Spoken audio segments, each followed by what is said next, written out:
Bem-vindos, caros amigos, ouvintes, conhecidos e viventes deste magnífico mundo. Esta é a minha frase, começamos sempre por ela. O meu nome é Catarina Valente e cá estamos para mais um episódio. Assim, batam aí e deem cá mais 5, porque hoje é o nosso 5º episódio. Este é o podcast Circo a Vapor, Nursing How, podcast de conversas soltas sobre o mundo da enfermagem e da saúde. Bem-aja a todos por estarem desse lado e por nos ouvirem. Não me canso de agradecer a vossa presença e por fazerem parte deste pequeno mundo do circo a vapor. Bem-aja. Muito bem. Firmes e seguros, como diz o Carlão, continuamos a desbravar caminho e a produzir diamantes e desta vez o caminho segue à descoberta do mundo da emergência pré-hospitalar. Atualmente vivemos um paradigma onde se pretende um modelo integrado de emergência pré-hospitalar, no qual existe um conjunto de ações coordenadas entre o extra-hospitalar, o hospitalar e o intra-hospitalar, que resultem numa intervenção ativa e dinâmica dos vários componentes do sistema, de modo a possibilitar uma atuação rápida, eficaz, económica e uma atuação bastante pontual na emergência hospitalar médica. No nosso país, a emergência médica é regulada e dirigida pelo INEM e tem a seu cargo a responsabilidade de inúmeros profissionais de saúde competentes, exímios e que fazem disto brilhar. Hoje é nosso convidado, um enfermeiro que desde a sua formação está ligado à emergência pré-hospitalar, resultando também numa vasta experiência por esse facto. Uma pessoa empreendedora e inovadora que nunca se detém face a um novo desafio. Luís Lopes, enfermeiro desde 2016, que desde a sua formação desenvolve a sua atividade na área da assistência pré-hospitalar, catástrofe e emergência. Trabalha atualmente no INEM, na prestação de socorro pré-hospitalar na ambulância de suporte imediato de vida de São Pedro do Sul e na prestação de socorro medicalizado no helicóptero do INEM sediado em Viseu. O Luís é um profissional de mão cheia, que não se contenta com o lugar comum. Por esse facto, e alavancado por uma vontade de crescer pessoal e profissionalmente, tem aprofundado a sua formação e é neste momento formador de diferentes cursos do INEM e da Associação Nacional dos Técnicos de Emergência Médica. Além disso, como pessoa empreendedora, criativa, com imaginação aguçada, organizado e muito determinado, gosta de participar na sociedade que o rodeia, para com isso contribuir para o seu desenvolvimento. Assim dá o seu tempo de forma voluntária e desempenha funções de bombeiro voluntário em Penalva do Castelo, sendo também membro dos órgãos estatutários da Secção Regional do Centro, da Ordem dos Enfermeiros como vogal do Conselho Fiscal para o mandato de 2020-2023, cargo que já desempenhava no mandato anterior e pelo qual tem um prazer imenso. Sem medo dos riscos, do fracasso e das críticas, tem ousadia para enfrentar desafios e por isso é que o temos no nosso Circo a Vapor. Bem-vindo, Luís. Obrigado, Catarina. Obrigado eu pela tua presença e por poderes partilhar aqui um pouco do teu tempo, que eu sei que é corrido e muito, muito precioso por esse motivo, mas eu queria muito agradecer-te porque ainda por cima hoje foi um dia importante para ti, foste assim nomeado, não sei bem, designado, empossado, essa palavra que é o empoderamento, é assim uma coisa, é mais responsabilidade ainda, como segundo comandante dos bombeiros de Penalva do Castelo. Portanto, muitos parabéns. Muito obrigado. Começo obviamente por te agradecer o convite. Já tinha dito à Catarina que foi completamente uma surpresa para mim quando recebi o convite, mas fiquei simultaneamente muito satisfeito por ver enfermeiros dinâmicos, proativos, fazer coisas diferentes. Nós estávamos aqui a falar disso, ele estava-me a contar isto em off, mas agora obrigada, não é mesmo por isso, não? Mas é um contributo que eu dou à enfermagem e quem os meus convidados também, não é só eu. Não, sem dúvida, porque...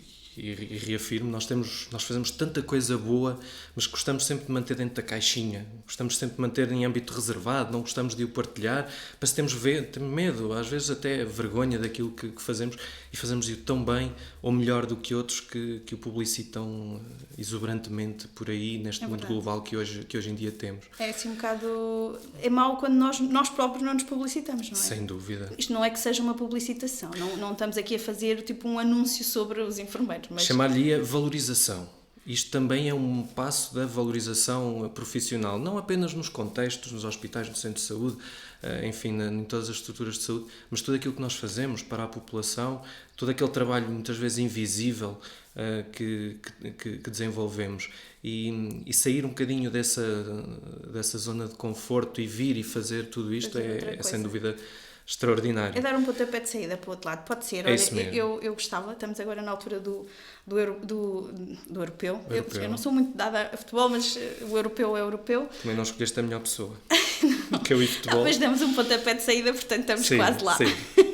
Isso sabemos, não é? Exatamente. De qualquer das formas, eu queria te perguntar, assim, a propósito do pontapé de saída, como é que, há bocadinho também, isto nós já tivemos aqui algum momento de introdução, antes dos nossos ouvintes não estarem aqui a escutar, e tu dizias-me assim, isto foi um caminho que eu trilhei, uma coisa que eu decidi, eu queria ir para o hospitalar, para a emergência, para a catástrofe. Tu acabaste o curso e depois, foi por aí? Foi isso que quiseste ser ou aconteceu? Sim, isto começou-se a construir um bocadinho desde cedo. Se calhar também por influência familiar, ter outras pessoas na família ligadas à saúde. E a enfermagem foi de facto uma opção. E durante o curso desenvolvi esse gosto particular pela emergência. Tinha tido uma história enquanto eu joguei handball durante 10 anos da minha vida. E apanhei uma situação que me marcou, um dos piores acidentes do IP5, com muitos mortos, muitos feridos, e nós vínhamos de um jogo, e aquilo marcou-me, e se calhar foi esse o momento-chave que disse para mim mesmo que um dia eu quero tentar fazer alguma coisa em prol de quem acontece isto. O IP5 era dramático, ainda bem que... Não, importa sempre nós olharmos para as coisas e pensar um bocadinho mais além. A imagem em si no dia foi pesada. Confesso que ainda hoje guardo um bocadinho daquilo que vi, não muito simpático, verdade. Mas esse calhar foi o ponto-chave, e durante o curso eu defini muito bem o que queria. Todos os colegas, e se calhar passaste pelo mesmo, queriam ir trabalhar para urgências, fazer milhentas coisas, e eu na altura, em tom de brincadeira, dizia aos meus colegas, eu quero ir para um centro de saúde. É uma vida tranquila, mas sempre muito focado na Olha que na não emergência. É assim tanto que... Não. Pelo contrário, se fizerem Ainda fazem um baixo-assinado contra ti a dizer... Não é isso que eu estou a dizer de todo.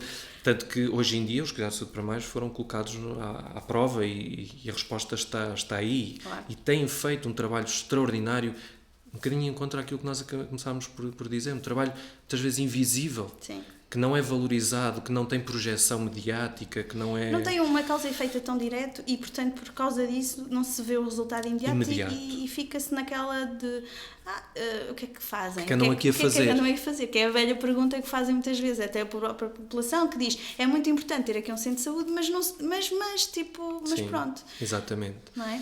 Pronto, e depois, terminado o curso, desenvolvi o meu percurso. Começaste pelo INEM, não é? Entrei no INEM em 2009 e depois abracei aquilo que era na altura ainda o projeto das ambulâncias de suporte imediato de vida, que é hoje já um serviço devidamente consolidado e com provas dadas, onde o enfermeiro tem de facto um papel extraordinário, uma valorização que eu acho que é dos meios do INEM onde o enfermeiro é mais valorizado, sem mérito para todos os outros, e alguns que eu também faço.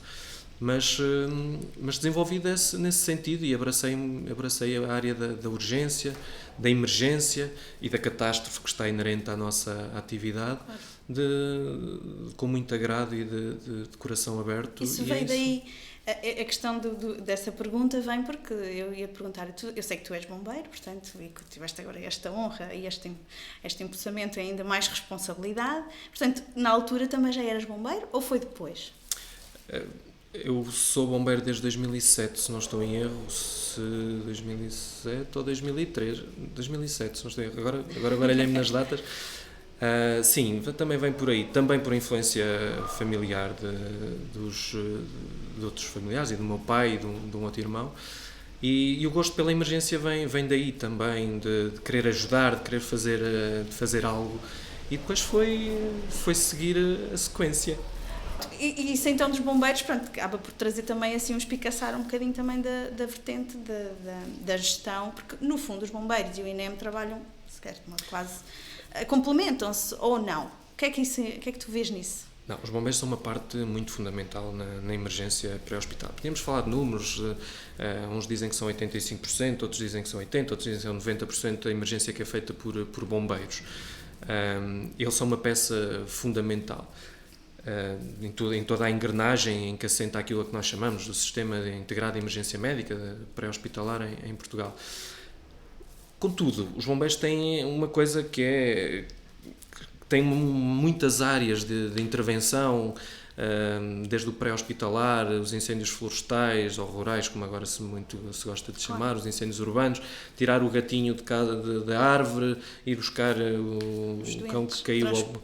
Portanto, tem uma área muito grande. E a gestão no âmbito dos bombeiros hoje em dia é, sobretudo, uma gestão de recursos humanos que são cada vez mais escassos, que os bombeiros vivem esse enorme problema de voluntariado, e no interior isso tem sido ainda mais... O voluntariado as pessoas cada vez são menos no interior, temos esse problema, não é? É exatamente isso, é a minha realidade neste momento e fruto das funções em que fui empossado hoje, temos a noção disso, de que a margem de recrutamento é curta, o interior está a ficar desertificado, não tem atratividade, não tem nada que sustente as pessoas e que retenha as pessoas nas suas residências onde foram criados, e leva-os a procurar outras coisas, outros projetos onde sejam felizes, e lutar contra isto não é nada fácil. Há uns tempos ouvi um autarca a dizer que não me deem dinheiro, deem pessoas.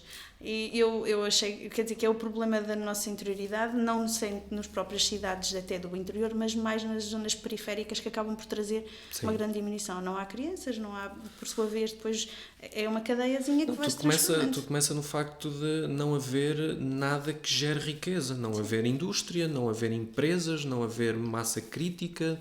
E o paradigma alterou-se, não é? Nós tínhamos uma sociedade muito virada para até a agricultura própria de consumo e até uma agricultura muito pouco mecanizada e muito familiar, e deixou de ser rentável, passou a ser um outro tipo de modelo económico. Então isso vai mudar tudo, e não sei como é que daqui a 20 anos estaremos, mas também ouvia, hoje por acaso, curiosamente, ouvia que havia um concelho que tinha 30 mil casas e 30 mil pessoas. Eu dizia, isso é extraordinário, como é que é possível? Esse rácio é maravilhoso. É um rácio espetacular, venha a Lisboa para aqui, porque isto assim, não é? Claramente vemos que está tudo muito vazio. Não, isto precisa urgentemente do poder político pensar numa estratégia para o interior, mas uma estratégia a sério. Um bocadinho à imagem dos cuidados primários, que não seja do imediato, de hoje para amanhã, para se poder obter daí dividendos políticos em âmbito eleitoral, mas que se pense a longo prazo e que se pense de forma séria, honesta, sem corporativismos e sem partidarismos. Olhar para o país está completamente virado ao litoral. Eu olhava, a título de exemplo, para o mapa que o Governo apresentou há uns dias atrás, a verde e a amarelo, em que os concelhos de baixa densidade populacional teriam um valor superior de IR para as medidas de desconfinamento. Sim. E é assustador, porque tirando lá um coisinho amarelo que é Viseu, o concelho de Viseu, tudo o resto, à esquerda no litoral está amarelo, à direita a verde, no interior está tudo desertificado. No fundo aquele mapa é o que reflete a realidade pura e dura do país, mas com a qual ninguém se preocupa. Os nossos deputados, os nossos políticos, quando é a altura das eleições todos se lembram, mas que depois tudo se esquece. Pois, é um problema que teremos daqui a alguns anos. Nós, inclusive, porque estaremos na fase de sermos mais velhotes e vamos ter esse problema. Exatamente. E que também estamos a contribuir para eles, ou seja, a contribuir para uma não solução, porque não exigimos aos nossos governantes medidas para isso ser invertido, não é? E nós, num sentido, não só um grupo pequeno, mas uma série de pessoas, porque só assim é que conseguimos ter força. É exatamente, eu aprecio muito essa palavra, exigência. Nós somos muito pouco exigentes com aqueles que lá colocamos. Porque se nós repararmos, o modelo político em Portugal está feito por círculos eleitorais e nós exigimos muito pouco, porque também se calhar se vive um clima de impunidade e de vale-tudo e de, perante aquilo que existe no país. Exigimos muito pouco àqueles que deveriam ser os nossos eleitos, que vão para lá representar os nossos distritos, exigir para o nosso distrito o melhor, quando depois vemos, inclusive, votarem contra alguns projetos de valor acrescentado para o nosso distrito. Portanto, isto é um bocadinho ambíguo. Eu diria até que isto não é bipolar, agora falta-me a palavra da outra doença psiquiátrica, esquizofrénico. Isto é quase esquizofrénico, eu sou eleito para defender os meus pares no meu distrito, mas depois chego lá e tenho um corporativismo político que não me deixa fazer o que eu quero. O cartão político fala mais alto. Pois, é um problema. Eu acho que estamos a chegar olha, estamos a ir para agora fala-se das comemorações do 25 de Abril, vamos chegar aí a uma meta, um valor redondo, não é? E eu gostava que tivéssemos um bocadinho mais maduros na democracia, com esta exigência pessoal da população, não necessariamente dos políticos, porque isso alguns andam lá e é trabalho que fazem, e eu com muito valor, uns, outros com algumas discrepâncias, o que quer que seja, mas nós como pessoas, cidadãos responsáveis e exigentes, que exigem àqueles, porque quando se dá poder a alguém, tem que se exigir. Não há outra forma. Esse eu vejo o encargo dessa forma e ainda bem que tu também vês isso dessa maneira. Completamente, e assusta-me, só para terminar. Sim, esta parte política também é interessante. Que de facto, numa sondagem feita ainda há 2 ou 3 dias, a maior 2/3 dos portugueses olhem com bons olhos ser governados por um regime autoritário. Pois, isto é assustador. Ou seja, já nem se importam, desde que as coisas... Portanto, olhando para isto e pensando no nosso Estado, na nossa muito jovem democracia, que começou com uma revolução em que não se disparou um tiro, não se fez nada e que se meteram cravos, se calhar esse foi o problema, em que se meteu os cravos nas pistolas, nas espingardas, e os portugueses aceitam cada vez mais ser governados por alguém que impõe e que os outros obedecem. Isto devia-nos merecer uma grande reflexão. É pensarmos um bocadinho como é que vai o rumo da nossa democracia, em que ponto, em que pé que estamos, não é? Exatamente. Espero que podermos educar os nossos filhos nisso e não os desanimarmos também. Pronto, eu queria voltar aqui ao tema dos desafios, não é? Porque és uma pessoa que se propõe a desafios, que é contadinho, muito organizado, metódico, que eu já vi. E eu acho que foi por isso que tu foste para a Ordem também. A Ordem dos Enfermeiros também surgiu assim na tua vida. E eu dizia-te isso, e com muito valor, que eu tenho uma pessoa ao meu lado que está envolvida na Ordem dos Enfermeiros, e eu só tenho que pensar que essa pessoa tem dado o seu tempo, dado a sua disponibilidade para se envolver na profissão e para dar o que tem melhor, obviamente, em prol do nosso grupo, em prol da profissão. Estamos a falar da profissão de enfermagem, mas qualquer outra pessoa que se dedica a uma classe ou se dedica a uma causa e que dá do seu tempo, eu acho que é uma pessoa que tem bastante valor e que acredita em causas, acredita em mudanças, acredita que vai contribuir para um caminho que será melhor, com certeza, porque é para isso que estamos cá. E por isso, como é que tu vês este teu papel lá na Ordem? Como é que tu encaras isso? Olha, a entrada na Ordem foi muito engraçada. Eu fui convidado para ir a um congresso a Coimbra e na altura pedem sempre, né, súmula curricular e tudo isso, e eu enviei e meti ao fundo a dizer que a minha apresentação pode ser simplesmente orgulhosamente enfermeiro. E foi assim que me apresentaram. Puseram e disseram uma série de coisas e depois disseram que prefere ser tratado desta forma. E de facto é. E na plateia estava alguém que um dia mais tarde me convida para integrar a equipa que venceu as eleições em 2016 e que eu abracei. Abracei porque sentia, se calhar como muitos enfermeiros sentiam, que quem lá estava... Eu acredito sempre que quem lá está a fazer o melhor que pode, que sabe, que consegue, claro, mas que achava que era possível fazer diferente, era possível fazer melhor, que a profissão estava estagnada. Isto é o sentido democrático das coisas. Lá estamos na mesma linha. Exatamente. Claro, e foi nesse sentido que surgiu este projeto, na altura, que foi eleições e que saiu vitorioso, um projeto de ruptura, efetivamente. Vinha romper com muito e olhando para trás, rompeu, efetivamente, muito. E foi um desafio, e eu gosto de desafios, acabaste de o referir, e tem sido um desafio. A profissão, eu acho que nestes últimos 6 anos mudou já um bocadinho, não mudou muito. Nós tínhamos uma cultura muito fechada sobre nós próprios, uma cultura de uma profissão diminuída, em que não nos sentíamos representados, víamos... Aliás, se perguntássemos até a alguns colegas quem era o bastonário ou a bastonária, alguns deles eu arrisco-me dizer que nem sequer sabiam quem era, e hoje todos sabemos quem é a bastonária, que tem intervenção pública, goste-se, não se goste. Os enfermeiros são falados, os problemas são abordados e, mais importante do que isso, eu acho que os enfermeiros vêm dentro daquilo que é o âmbito de atuação da Ordem dos Enfermeiros, uma intervenção no sentido da sua resolução, da sua intervenção, sentir o apoio da sua ordem nas suas reivindicações. E não estamos só a falar de reivindicações salariais, não estamos a falar de reivindicações de carreira, isso sabemos que é outro âmbito, mas não podemos dissociar nunca aquilo que é a regulação profissional, competência da ordem dos enfermeiros delegada pelo Governo nas ordens, daquilo que é o exercício da profissão no seu todo. Claro. Eu costumo dar este... Nós não podemos dizer que temos um corpo e os membros, cada parte é uma Exatamente. parte, não é? Não funciona... Não é autónomo. Vamos lá voltar aos modelos, não é? E Exatamente. é um modelo holístico, não estamos cá no modelo biomédico em que se vê a doença compartimentada e não sei o quê.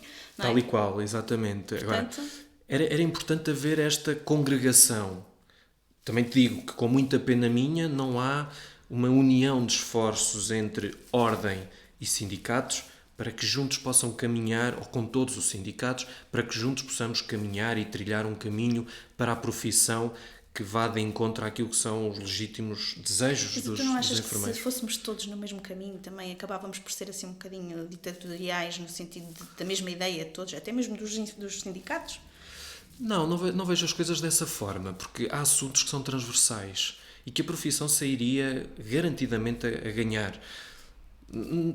Eu não digo que os sindicatos tenham todos que estar alinhados, não deixo de achar que temos demasiados sindicatos, como acho que temos demasiados sindicatos a nível nacional em muitas áreas, mas que se congregasse num objetivo comum e que o esforço fosse convergente para alcançar um determinado fim.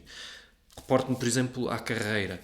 Como é que um órgão pode regular, e à carreira anterior, de 2009, que foi revogada em 2019, como é que uma ordem pode regular uma profissão, quando é a ordem que emite o título de enfermeiro especialista e afins, quando nessa mesma carreira não contempla sequer algo que o regulador atribui.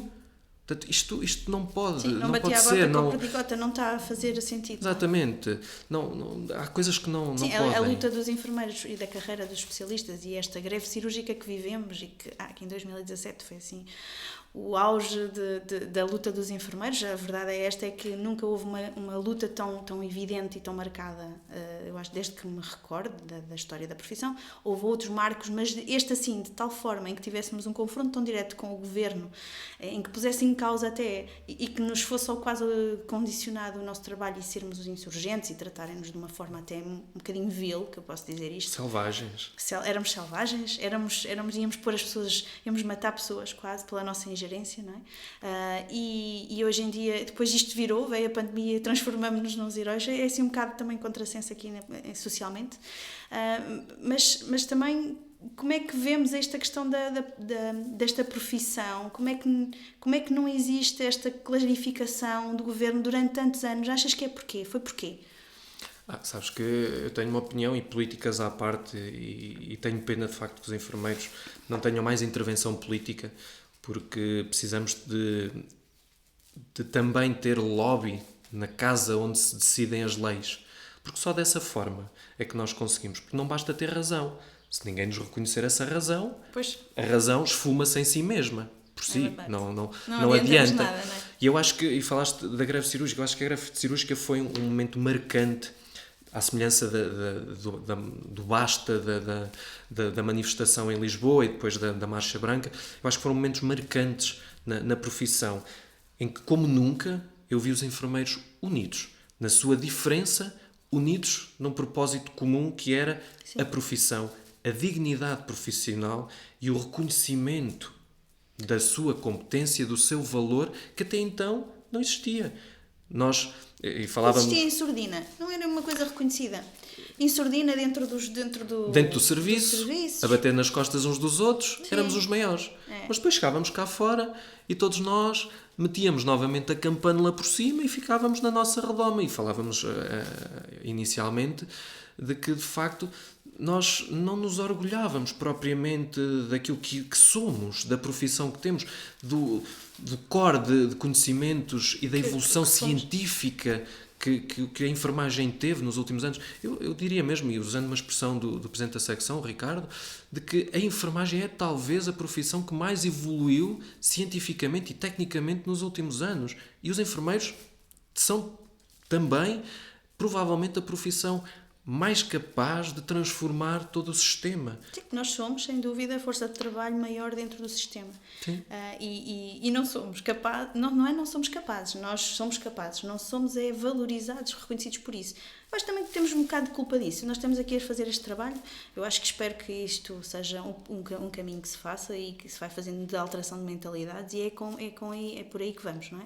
Nós devemos nos orgulhar daquilo que fazemos, porque fazemos tanta coisa bem. Eu diria que o que fazemos mesmo bem. E quando se pede alguma coisa aos enfermeiros para fazer, eles esforçam-se, são os MacGyvers da saúde. Os MacGyvers da saúde é muito bom. Porque mais ninguém consegue fazer, muitas vezes, omelete sem ovos como nós conseguimos fazer no serviço onde trabalhamos. Conseguimos, enfim, coisas extraordinárias. Mas depois não o reconhecemos e aí o problema começa de nós próprios não o reconhecemos aos nossos pares. Eu não olho para o meu colega do lado e digo: porreiro, olha, ele fez aqui uma coisa extraordinária, vamos valorizar isto. Não, o objetivo é, ele fez, mas eu hei de fazer uma coisa melhor só para mostrar que eu sou capaz de fazer melhor e porque o que ele fez não serve. Mas isso é também as guerrilhazinhas internas e essas questões são transversais a quase todas as profissões, não achas? Eu acho que sim, porque aquela pequena invejazinha existe em todo lado. Mas seria salutar se servisse para crescer, promover a profissão, a melhoria dos cuidados que prestamos às pessoas e não no sentido de denegrir o outro para eu me sobressair. Pois. Acho que temos que olhar para as coisas e perceber que juntos somos mais fortes do que separadamente a trabalhar juntos. Claro. Assim, a convergência de esforços fará garantidamente com que os ganhos sejam significativamente superiores. Vejo as coisas dessa forma. Em trabalho de equipa é sempre melhor, não é? Voltamos ao futebol e eu digo sempre, eu acho que tu não sei porque é que tu falas hoje tanto do futebol, mas eu acho que é por causa do espírito e vi aquela imagem agora há uns dias do Eriksen, que teve ontem, sim. Aliás, vem no sentido até da emergência e da questão de como é que se atuou rapidamente e como é que se chegou e temos equipas competentes que atuaram e felizmente ele está bem. Um desfecho positivo, nem sempre é assim, mas ainda bem. E vi a equipa unida a defendê-lo, a protegê-lo, a cuidar. Que é o que nós fazemos e que nós às vezes não cuidamos de nós, não cuidamos da profissão, não cuidamos uns dos outros, ficamos muito egocêntricos, muito focados só no nosso próprio umbigo, olhamos assim um bocado... Sem dúvida. Não é? Eu acho que a ordem também, nesse aspecto, tem que trazer isso para dentro da profissão, trazer este espírito agregador de valorização coletiva e também de ânimo, porque às vezes quando o negativismo vai entrar negativismo, não é? Sabes que quando nós chegámos à Ordem, pela primeira vez na história ainda jovem da Ordem, houve uma ruptura total com o passado. Ou seja, entraram 200 e não sei quantas pessoas de novo. Não havia ninguém que alguma vez tivesse estado nos órgãos sociais, que tivesse feito parte desta estrutura. E depois nós mudámos um bocadinho a perspectiva e começámos a ir aos serviços. Começámos a falar com os enfermeiros. Eu acho que pela primeira vez, e falo agora concretamente da região centro, onde eu faço parte da secção regional do centro, nós fomos, a não serem eleições, aos serviços. Visitámos todos os distritos, obviamente não é possível ir a todo o lado, à extensão de X ou ao posto médico de Y, não dá um enfermeiro, que é importante, mas que não dá ainda, não foi possível essa proximidade. Mas visitámos tudo aquilo que eram os grandes centros hospitalares, muitas unidades de saúde familiar, muitas unidades de cuidado de saúde personalizado, muitos cuidados de saúde primários na sua gente. Fomos visitar algumas ERPs, algumas instituições de lares, vulgarmente designados. Sim. Portanto, fomos falar com os enfermeiros, perceber os seus problemas e foi muito engraçado perceber que era estranho para eles, porque nunca tinham tido este contacto. A maior resposta que nós obtínhamos era de que a minha ligação com a Ordem era pagar a cota e receber uma agenda e uma caneta no Natal. Portanto, até a agenda e a caneta nós acabámos, porque mudámos isso para uma coisa mais... Porque ficou provado que, de facto, não era propriamente, nomeadamente a agenda, era um gasto que se tinha e que muito pouca gente utilizava. A caneta dava jeito, reconheço, mas mudámos isso para outro tipo de serviços que tem sido muito útil para muitos outros enfermeiros. A resolução de conflitos, o centro de arbitragem. Portanto, há aqui um conjunto de valências que nós mudámos, mas foi acima de tudo para que a maior mudança, diria eu, foi de os enfermeiros perceberem que quem estava ali eram colegas, eram pares, que não estavam num pedestral, lá longe, em Coimbra, no Porto, em Lisboa, onde quer que fosse. Quase como vocês fizeram uma descentralização descentralização dos serviços, no fundo. Eu diria que sim, porque hoje em dia qualquer enfermeiro sabe que pode falar com qualquer elemento da ordem, nomeadamente com o presidente da secção, que tem a porta do seu gabinete aberta e que recebe sempre que lá está quem quer que seja, não é preciso marcação. Obviamente que o Covid hoje em dia vem-nos mudar um bocadinho esta realidade, claro. mas que recebe e que aquilo não é uma casa fechada, aquilo é a casa dos enfermeiros e que todos nós convidamos os enfermeiros a irem à sua casa, que é deles. E todos nós devemos usar, devemos conhecer. Eu nunca tinha entrado, a não ser para me registar na ordem dos enfermeiros. Não conhecia o edifício, bonito, diga-se, muito bom gosto quem o escolheu. Mas não conhecia. Portanto, esta relação ordem-enfermeiros deixou de ser uma relação de lá longe, em Coimbra, naquele edifício que todos nós pagamos, para uma relação de, ok, no serviço nós temos um problema, e é verdade, respondemos pelo Facebook, respondemos por mail, tudo isso mudou muito, criámos... Veio transformar, não é? Porque foi um paradigma também que se foi mudando, porque o que era antigamente, deixa-me só interromper-te, não percas a tua ideia, mas é aquilo que nós fazíamos, mesmo na geração dos nossos pais, uma geração anterior, era uma coisa mais distante, era assim, um formalismo muito maior. A nossa geração veio modificar isso. Isso também se reflete depois também na própria dinâmica da gestão das ordens, dos serviços, de tudo mais, não é? Sim, eu acho que isso advém também de uma característica de elaboração da nossa equipa.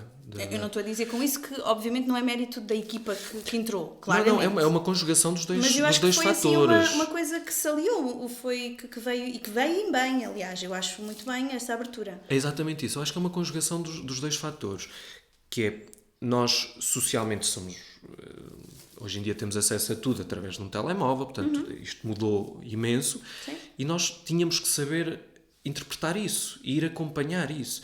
E eu acho que até na elaboração daquilo que é a equipa de lista na altura, a equipa hoje que compõe os órgãos estatutários, tem muito isso, que é o grosso. Uma grande percentagem, eu não sei a percentagem ao todo, mas há de andar entre os 90% a 95% dos elementos, são pessoas que trabalham como nós. Sim. Como eu, que faço a minha vida, o meu horário de trabalho normal e que nas minhas folgas, ou quando há necessidade de fora das folgas, de estar presente, damos o nosso contributo. Aliás, tenho que te dar-vos mérito porque fizemos aqui, antes do Covid, 2019. Foi em 2019 ainda? Eu estava na dúvida. Em 2019 fizemos aqui um grande evento da Ordem dos Enfermeiros e quem não é o apresentador, quando me surpreende, ele todo bonito, engravatadinho, todo giro, está lá ele a apresentar-nos e a fazer um brilharete. Aliás, eu não sabia que tu tinhas essa parte cómica virada, assim, uma parte de entertainer quase. Não quero saber como é que tudo isto começou. Isso foi assim, eu achei espetacular, tiveste ali tudo muito bem, alinhadinho, eu achei giro. Muito obrigado. Eu acho que esse evento, a Gala dos Enfermeiros, que foi o segundo ano, infelizmente em 2020 não pôde ser realizado, e provavelmente em 2021, por força das circunstâncias, também não poderá acontecer. Teve o seu início em 2018 em Santa Maria da Feira. Foi a primeira vez que nós fizemos no Aeroparque, em Santa Maria da Feira. E depois, no ano a seguir, veio para Viseu. E foi tudo muito, muito natural, porque eu apresentava também já aquela que era conhecida como a cerimónia de reconhecimento de vinculação à profissão, a entrega das cédulas aos novos alunos, e aos novos membros. Novos membros, os novos enfermeirinhos. Os novos enfermeiros, exatamente, que acabam de chegar. E nós decidimos transformar isso numa coisa mais galáctica, chamemos-lhe assim, e transformar numa gala. Não apenas para entregar as cédulas a quem vem para a profissão, para quem entra na profissão de novo, como para os especialistas também, mas reconhecer, um bocadinho de encontro àquilo que nós estamos a falar, o mérito de todos aqueles que entram claro. que estão na profissão. Eu sou, chamemos-lhe, o facilitador de toda a cerimónia. Tu és a cola da coisa. que tento criar num ambiente mais formal alguma informalidade e algum momento de boa disposição. E eu acho que... Qual Ricardo Araújo Pereira? Qual quê? Temos aqui...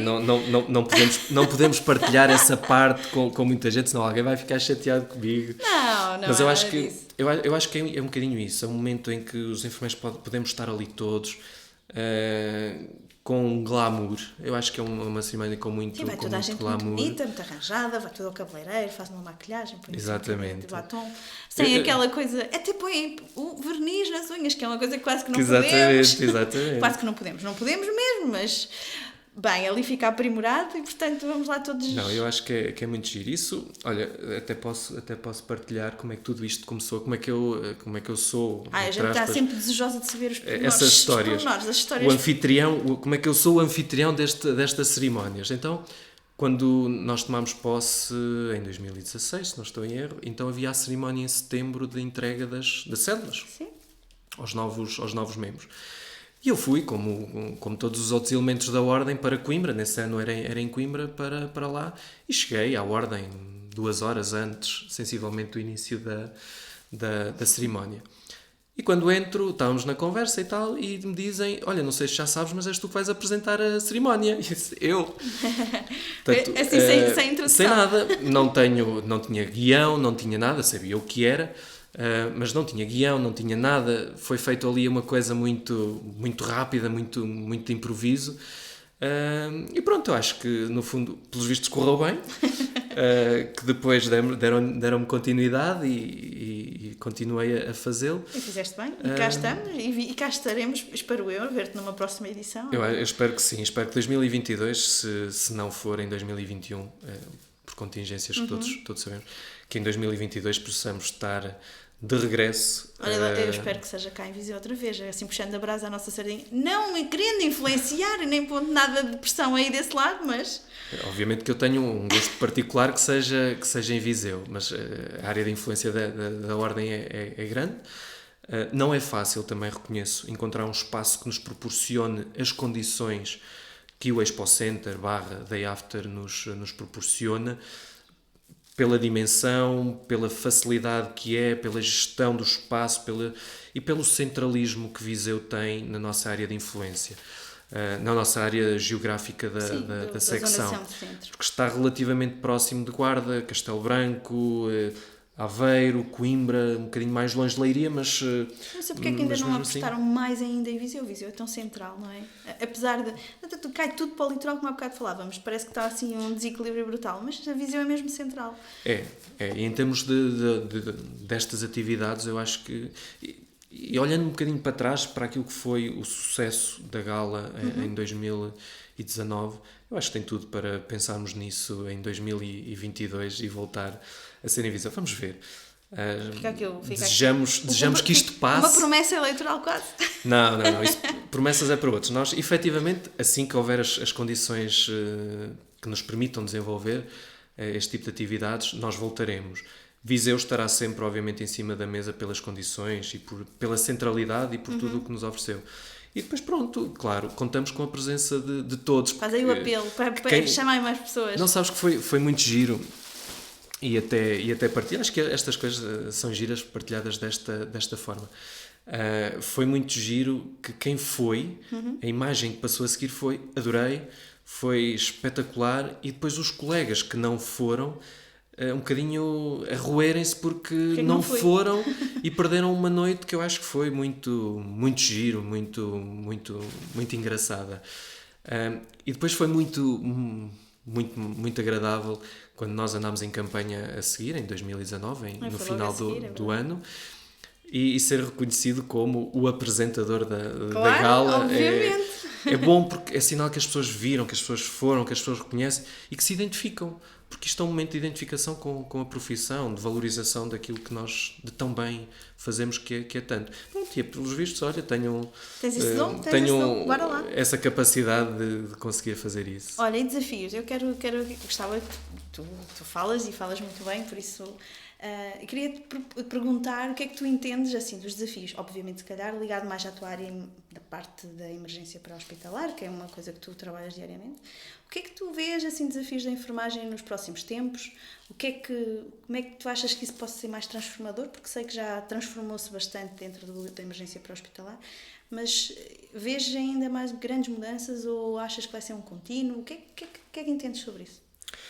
Olha, em relação a isso, eu acho que 2007 foi um marco com a abertura das CIVs, das ambulâncias de suporte imediato de vida, em que a tripulação é constituída por um técnico e por um enfermeiro, sendo o enfermeiro o chefe da tripulação, entre aspas. É uma equipa, mas há alguém que é o responsável pela... Não te percas. Eu queria te fazer uma provocação, porque a questão dos técnicos veio aqui abalar um bocado, foi assim uma polémica, não é? A carreira, a estruturação, isso dentro da própria do INEM. Foi, e não adianta fugir, Não adianta fugir à isso, questão. Isso existe, não é o elefante branco que existe e que está lá. E esconder o lixo para debaixo do tapete não faz com que ele não exista. Claro. As coisas existem e estão lá. Os técnicos são uma parte importante no sistema. Não podemos... Todos os intervenientes no sistema são importantes, desde os técnicos, aos enfermeiros, aos médicos, psicólogos, assistentes, técnicos, todos eles. Eu acho é que o maior problema no meio disto tudo foi a condução e a gestão de tudo isto. Se me perguntas a minha opinião, manifestamente acho que não foi bem gerido. Houve organizações que foram postas à margem, não houve aqui um sentar à mesa sem corporativismos e olhar para o sistema, pensá-lo, estruturá-lo e depois definir um plano de ação. Eu acho que esse é um dos grandes problemas do país e isso nota-se na saúde, que é alguém acorda de manhã, decide fazer algo e isso tem que acontecer daqui por uns tempos. Não há uma definição do que se pretende. E os técnicos, eu acho que, e eu sou amigo de muitos e tenho muitos bons colegas que são técnicos, reconheço-lhes muito valor, reconheço-lhes muito mérito, mas eu acho que estruturalmente as coisas estão assentes num princípio completamente errado. Eu acho que é possível construir um sistema onde todos convivam salutarmente. Os enfermeiros não querem ser médicos, os médicos não querem ser Deus, garantidamente. Os técnicos eu acho que também não querem ser enfermeiros. Os que quiserem farão a formação de forma espontânea. Isto misturava aqui um bocadinho as competências, não achas? Porque depois, estou-te a provocar um bocadinho, porquê? Porque tu, membro da ordem, defendendo as competências dos enfermeiros, ao mesmo tempo pondo em causa, estando aqui, não é? É um desafio. É um bocadinho isso que tu dizes. É um desafio e é algo que devia ser pensado. Nós não podemos pôr alguém só por si, porque é giro. A parte técnica de uma profissão é importante, mas não é o mais importante. O importante é a pessoa, o doente, a vítima, o que lhe quisermos chamar, o cliente, o termo que lhe quisermos atribuir.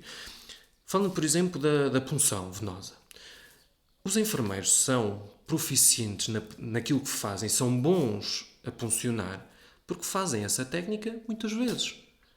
Mas não a fazem de forma cega, não a fazem porque alguém lhes disse que é assim só porque sim. Porque se não tivermos um local A, que é o normal para se puncionar, vai-se ao local B, ao local C e às vezes ao local Z mais não sei quantos. Porquê? Porque a nossa profissão está assente numa base técnica científica. E com complexidade. E deixa-me te dizer, porque é uma das coisas que eu me debato muitas vezes, e até desta questão muito racional de que estamos a fazer medicina, ciência, o que quer que seja. Hoje em dia eu sinto que estamos muito... Um bocado por causa da tecnologia, que é A mais B igual a C.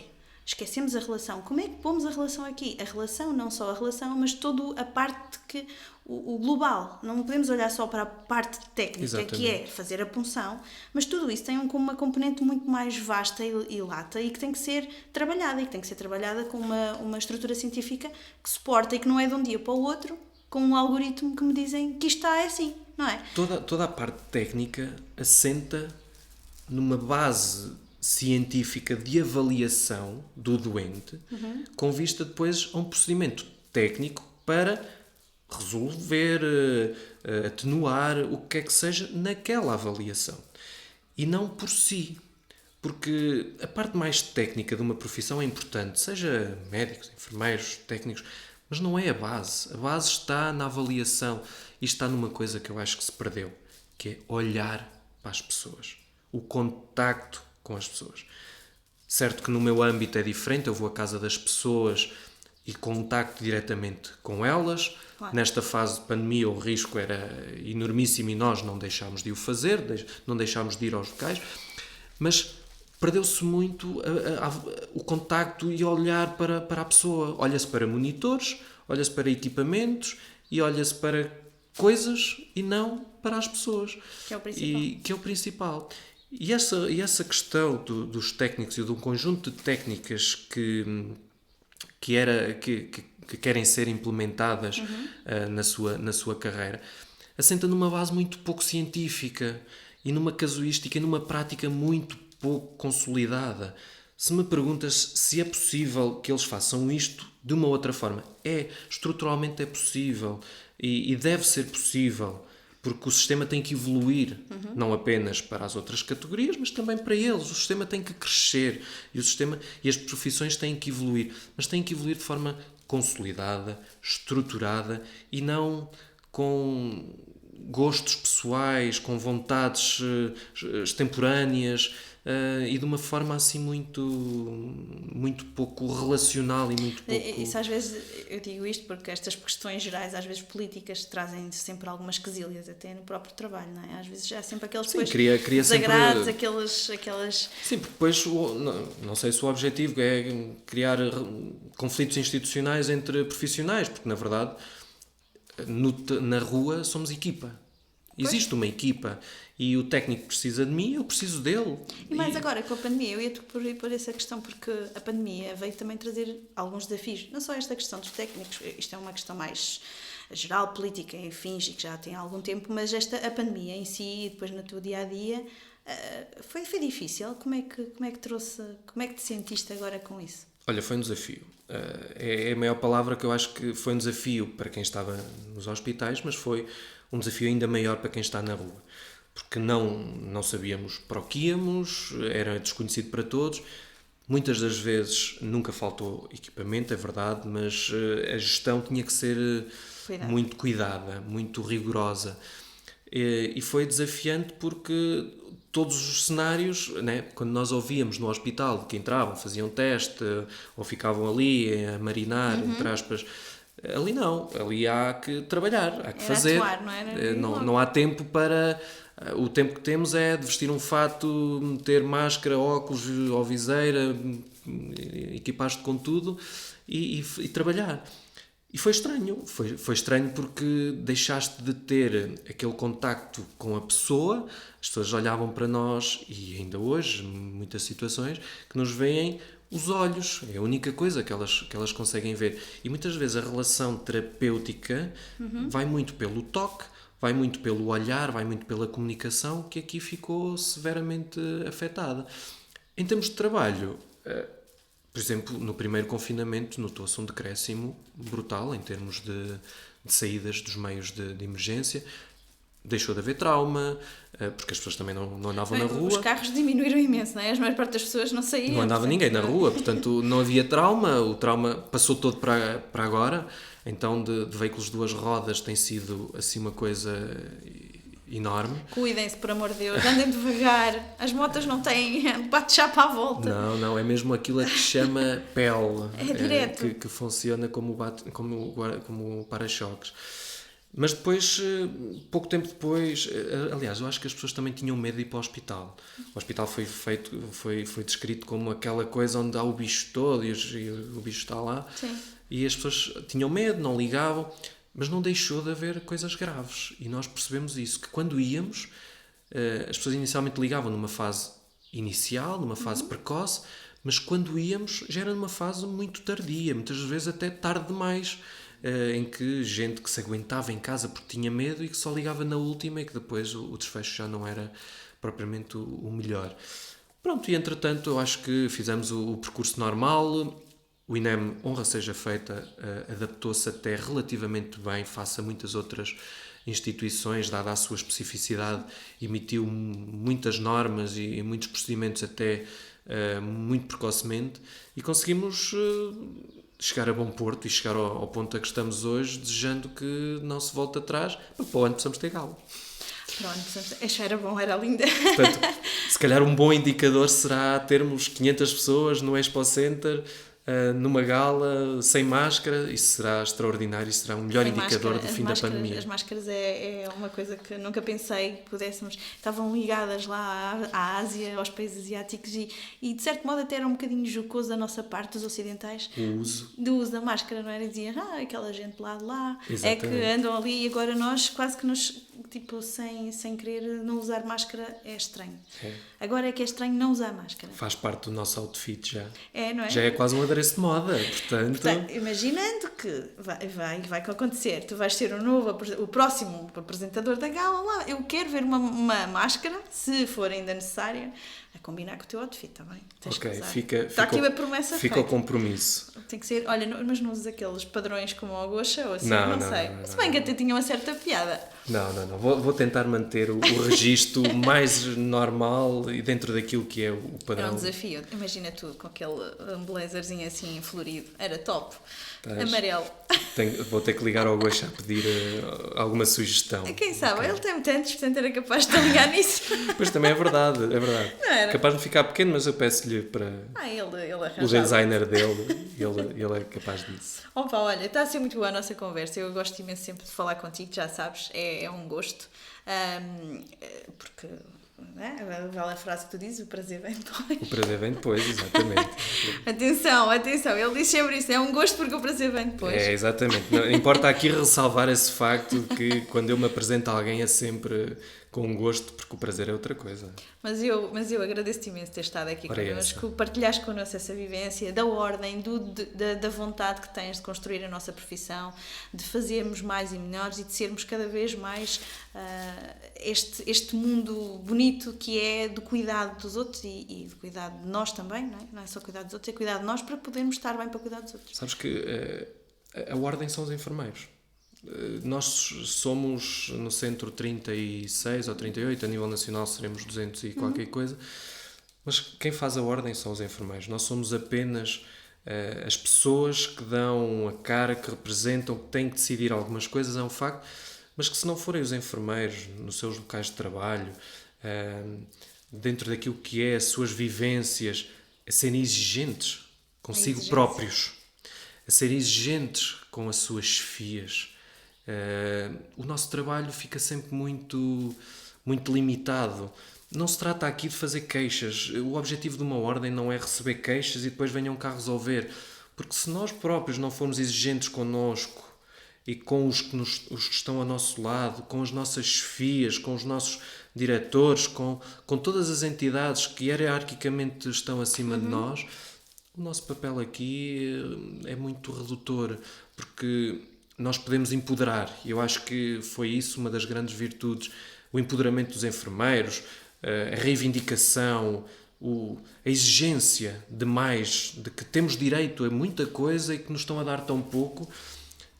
Nós podemos ser os catalisadores, nós podemos dar uns inputs, mas precisamos... É isso que a ordem faz, não é? É isso mesmo, e é esse o valor que devemos pedir também aos novos, a vocês, os que estão agora, aos que vierem, a todos eles, portanto é essa, e a todos os enfermeiros também no dia-a-dia, e que façam o seu trabalho de uma forma exigente, competente, capaz e orgulhosa. É isso mesmo, não é? E não há melhor forma de dignificar uma profissão do que fazendo aquilo que fazemos tão bem, de forma competente, de forma rigorosa e de forma altruísta, que eu acho que os enfermeiros o são. Já são sempre. Extremamente. São sempre, olha, eu estou a dizer-te, as pessoas que eu tenho convidado são sempre generosas nessa partilha. E por isso fico muito grata mais uma vez a elas, à presença ao tempo que despendem para isto também, e é logo esse o princípio, vem daí, vem desse cuidado interior que te fazem para também que isto vá avançando na profissão e depois também no resto do dia-a-dia. Exatamente. Portanto, boas pessoas fazem coisas boas. Sem dúvida. Cá estamos. Não há bons profissionais se não houver boas pessoas. Não é? Boas pessoas. Eu estou sempre a dizer, prefiro uma boa pessoa a um bom profissional. E eu é que agradeço o convite, obviamente, dar-te os parabéns por este teu projeto, por por esta tua iniciativa, que eu acho que de facto é salutar, e que quem nos está a ouvir, que pense nisto e que diga, olha, eu até gostava de fazer também uma coisa, e que amanhã sejas tu a convidada de um outro evento. E quem sabe, os enfermeiros em 2022 fazemos aí um podcast temos um podcast, ou termos o Circo a Vapor na gala, seria muito giro, portanto... Montávamos a tenda na gala. Fazíamos aí, montava na barraca armada, exatamente. Era bom. Olha, meu caro, obrigada mais uma vez. Obrigado. E então, por isso, façam aí likes na nossa publicação quando estivermos e, portanto, vejam as nossas conversas e façam disto um lugar melhor. Até já, beijinhos a todos.